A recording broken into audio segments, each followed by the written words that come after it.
Olá, meus amigos e minhas amigas. Desde o começo desse ano, a Rússia utilizou um total de 5 mísseis Zircon, que, como já comentamos em vídeo do canal, são uma novidade no arsenal usado por eles nessa guerra. Isso é parte de um número bem maior de ataques que Kiev enfrentou. Estamos falando de mais de 180 ataques com mísseis e drones apenas nos primeiros 3 meses desse ano. Isso de acordo com informações divulgadas pela administração militar de Kiev. Os mísseis Zircon, que são lançados do mar, têm um alcance impressionante de 1.000 quilômetros e conseguem viajar a 9 vezes a velocidade do som. Especialistas militares destacam que a velocidade hipersônica desses mísseis acaba reduzindo drasticamente o tempo de reação das defesas aéreas e permite que eles atinjam alvos grandes, profundos e bem protegidos. O próprio presidente Putin, em seu discurso anual à nação em 29 de fevereiro, confirmou o uso de mísseis Zircon em combate. Ele não especificou exatamente quais teriam sido os alvos, mas fez questão de mencionar que o Zircon faz parte de uma nova geração de sistemas de armas sem paralelo. Além do Zircon, a administração de Kiev mencionou que a cidade foi alvo de outros 6 tipos de mísseis desde o início de 2024, incluindo 113 mísseis de cruzeiro lançados do ar, do tipo KH-101. Também foram lançados 11 mísseis Kinzhal contra a capital ucraniana, lembrando que esses mísseis também são hipersônicos e viajam a várias vezes a velocidade do som. Moscou, até o momento em que gravei esse vídeo, não havia feito comentário sobre as alegações de Kiev, mas a própria Rússia tem anunciado ataques com mísseis na Ucrânia e alega que são contra alvos militares e de energia, embora, como sabemos, alguns desses mísseis também tenham atingido prédios civis. Nas últimas 2 semanas, a Rússia intensificou seu bombardeio de longo alcance contra a infraestrutura de energia e gás em toda a Ucrânia, o que tem causado danos significativos e apagões em várias grandes cidades. Eles também continuam mirando em alvos políticos e militares em Kiev. Gente, se avaliamos essas operações militares russas, percebemos uma combinação de pressão militar direta com esforços para minar a infraestrutura e o moral ucraniano. O uso de armamentos hipersônicos, com suas implicações para as defesas aéreas e o foco em alvo de infraestrutura crítica apontam para uma estratégia de desgaste, que tem como claro objetivo maximizar a pressão sobre as capacidades de resistência e também atingir um pouco essa intransigência nos termos para a negociação de paz. E nessa linha, a Força Aérea Russa realizou mais um ataque em larga escala contra a infraestrutura de energia e indústria de gás na Ucrânia. Isso foi confirmado pelo próprio Ministério de Defesa da Rússia. No comunicado, eles disseram que usaram armas aéreas de longo alcance e de alta precisão e drones para realizar esse ataque. Segundo o Ministério, o ataque bagunçou toda a operação de empresas da indústria de defesa envolvidas na fabricação e no reparo de armas, equipamentos e munições. Eles também disseram que todos os objetivos do ataque foram alcançados e os alvos designados foram atingidos com sucesso. Mudando um pouco de assunto, mas ainda em relação à Rússia, hoje, segunda-feira, o Kremlin veio a público para rebater um relatório que sugere que a inteligência militar russa poderia estar por trás de uma condição enigmática conhecida como Síndrome de Havana, que tem afetado diplomatas e espiões americanos ao redor do mundo. O grupo de mídia investigativa Insider, com foco na Rússia e baseado em Riga, na Letônia, divulgou informações de que membros de uma unidade de inteligência militar russa, conhecida como GRU 29155, estariam presentes nos locais de incidentes de saúde reportados envolvendo o pessoal dos Estados Unidos. A investigação do Insider, que durou 1 ano e foi realizada em colaboração com o 60 Minutos e o alemão Der Spiegel, também revelou que membros sêniores da unidade 29155 receberam prêmios e promoções pelo trabalho relacionado ao desenvolvimento de armas acústicas não letais. Diante dessas alegações, Dmitry Peskov, porta-voz do Kremlin, comentou que o tema da chamada Síndrome de Havana tem sido exagerado pela imprensa há muitos anos e desde o início foi associado a acusações contra a Rússia. Mas ninguém nunca publicou ou expressou qualquer evidência convincente dessas acusações infundadas. Uma investigação da inteligência dos Estados Unidos, divulgada no ano passado, disse ser muito improvável que um adversário estrangeiro fosse responsável pela condição reportada pela primeira vez por oficiais da Embaixada dos Estados Unidos na capital cubana, Havana, em 2016. Os sintomas incluem enxaqueca, náuseas, lapsos de memória e tontura.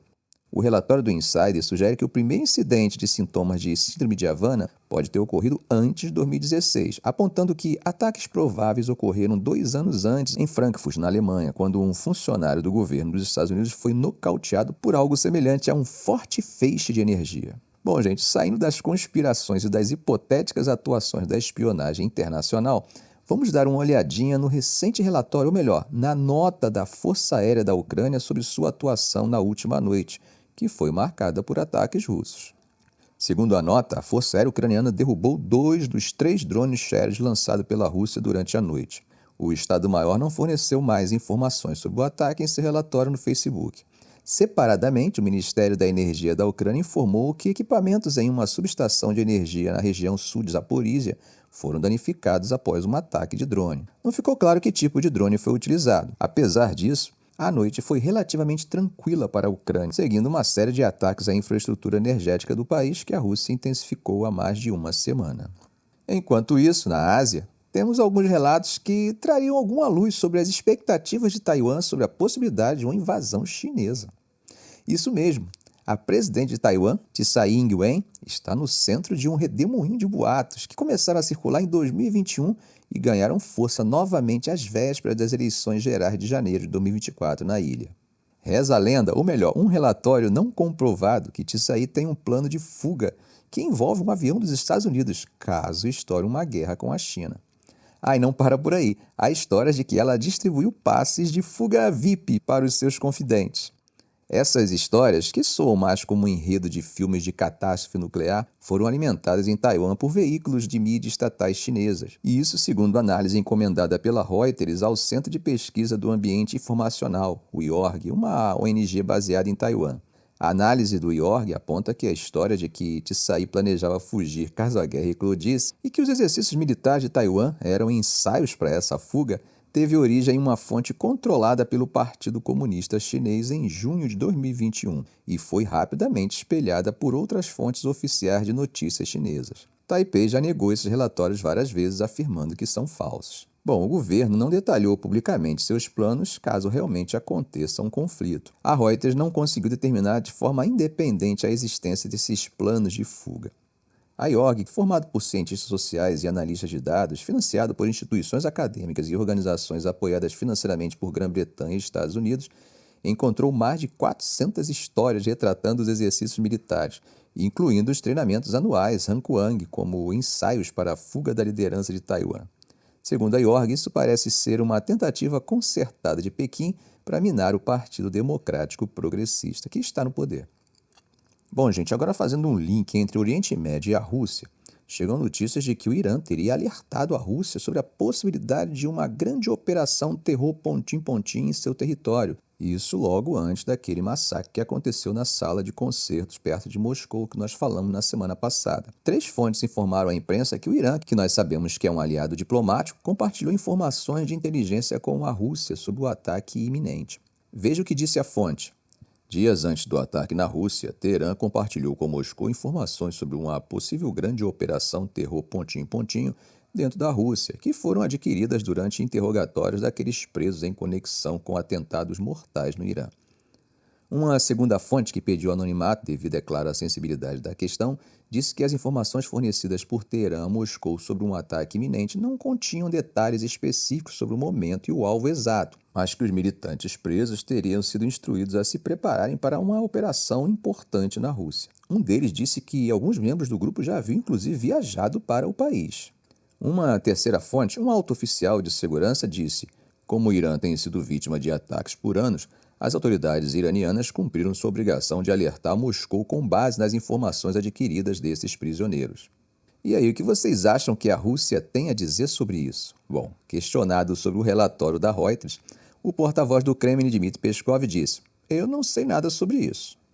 Como vocês lembram, gente, os Estados Unidos também haviam alertado a Rússia sobre a provável ocorrência de um ataque militante islamista, com base em interceptações de conversa entre militantes do grupo islâmico envolvido. O Ministério das Relações Exteriores do Irã não respondeu ao pedido de comentários sobre a história e a Casa Branca não disse nada a respeito. Gente, antes de terminar, com base unicamente nas informações e notícias verificáveis, como você vê a atual situação do conflito da Ucrânia? Quais seriam as possibilidades reais e como a Rússia e a Ucrânia estão em relação à ofensividade efetiva? Você já parou a pensar na enorme pressão que a Ucrânia enfrenta atualmente? A Rússia tem adotado uma tática realmente exaustiva, que não busca apenas desgastar as forças militares ucranianas, mas também testar os limites de resiliência política do país, além da força da União Internacional que apoia seu esforço de guerra. É uma situação que nos faz questionar não sobre vitória, mas sobre como de forma eficaz a Ucrânia pode evitar uma derrota completa ou chegar a um acordo de paz que seja pelo menos suportável. Independente de torcidas, crivos éticos e morais ou posicionamento político e ideológico, a realidade e a complexidade dessa situação nos leva a entender que alcançar uma solução realmente duradoura será um caminho árduo e repleto de concessões difíceis, tanto para russos quanto para ucranianos. Ficamos por aqui. Se esse vídeo foi útil para você, faça um comentário, compartilhe em suas redes sociais, dê um like. E é claro, se ainda não for inscrito, inscreva-se no canal e ative o sininho. Ok, gente? Um grande abraço do professor Arão Alves.